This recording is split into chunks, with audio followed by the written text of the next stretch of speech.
We're going to be covering Galatians chapter 2, the church veers off. Somewhere along the line, the church lost its ability to operate the manifestations, as we discussed in the first life series lesson on 1 Corinthians chapter 12. And Galatians chapter 2 documents the exact point in time when that happened. And it's a sad thing, but we'll be discussing it. Galatians chapter 2 talks about Paul going back to Jerusalem for a meeting. And that meeting is recorded in Acts 15. But it gets down to verse 11 and it says, "But when Peter was come to Antioch," when was that? We don't know. I'm guessing around AD 53, but it's lost in antiquity. The writings of the different gospels and the books of Paul, and so the chronology is lost at the moment. But let's just say it's a given for now, 53 AD. Sometime years past the meeting of Acts 15, which we think happened around 48 to 49 AD. Verse 11, Galatians 2, should be in letters a foot high.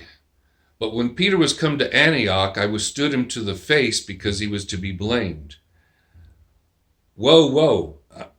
That should alert our attention, but I guarantee you the Sunday school teachers out there across America are not paying much attention to this chapter.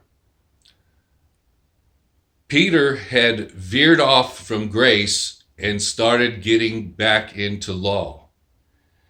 It says, "For before certain came from James, he did eat with the Gentiles. But when they were come, he withdrew and separated himself, fearing them who were of the circumcision." So, who's really at the core of the problem here? It's James. He's named the half-brother of Jesus. James had sent certain men to get Peter to stop eating with the Gentiles. Why should that happen? Gentiles are the same as Jews when they get born again. A born-again Jew is the same as a born-again Gentile. There is no difference. There's no difference between male, female, Jews, Gentiles, or any other country or ethnic origin. They're all one in Christ Jesus. So what is going on here? Well, doing some investigation, James was part of the kinfolk that's listed in the book of Mark as trying to pull Jesus aside for being an embarrassment to the family. And he was unsuccessful because Jesus said, "Behold, here's my family." And he's pointing to the crowds and not to his brethren who are trying to yank him down off the platform and pull him aside. Well, you can say that James got religion somewhere along the line and actually started believing that his half-brother was the Son of God. And no doubt when Jesus appeared to him, it's recorded that Jesus appeared to James. But it doesn't say what happened at that meeting with James. But somehow he gets to be the head of the church because he's the guy that everybody's paying attention to in Acts 15. And so Peter follows right along with the instructions of James in Galatians 2 and withdraws from the table of the Gentiles instead of continuing to fellowship, have prayers, eating with them. This is significant because the breach,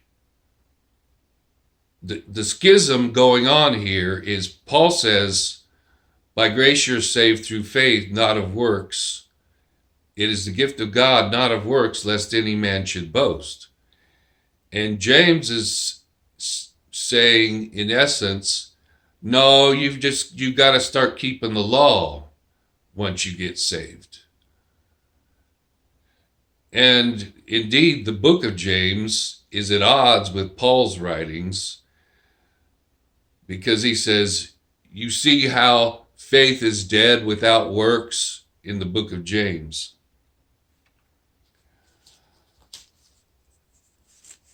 Also in Galatians chapter 2 there,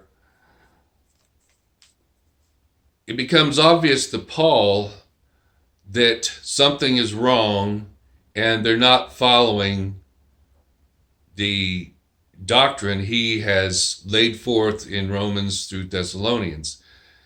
And he says, but when I saw that they walked not uprightly according to the truth of the gospel, there was a time when he didn't see. Now he sees that they're not walking upright according to the truth of the gospel. Gospel is a word that means good news. The good news is that by grace you're saved through faith. He ends the chapter by saying, if righteousness comes by the law, then Christ is dead in vain. If righteousness comes by law keeping, rule keeping, don't dance, don't smoke, don't drink, don't wear short dresses, don't wear long dresses, so on and so forth, that so many churches have been caught up in. Amish comes to mind. You're still running around with horses and buggies because they think, well, you can't use electricity, you can't dress a certain way, you can't use a car, you can't use a phone. That's paying attention to laws and regulations, is going back to Old Testament doctrine, which has been circumvented by the grace administration. By grace you're saved, not by rule keeping. And Paul thunders with that last verse in Galatians 2. If righteousness comes by the law, by golly, then Christ is dead in vain. Get that through your heads, he says.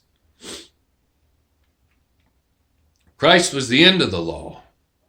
He fulfilled all of the law. That's why it says the curtain of the temple was torn in half, because the enmity between man and God had been ripped apart, no longer there, which was the law.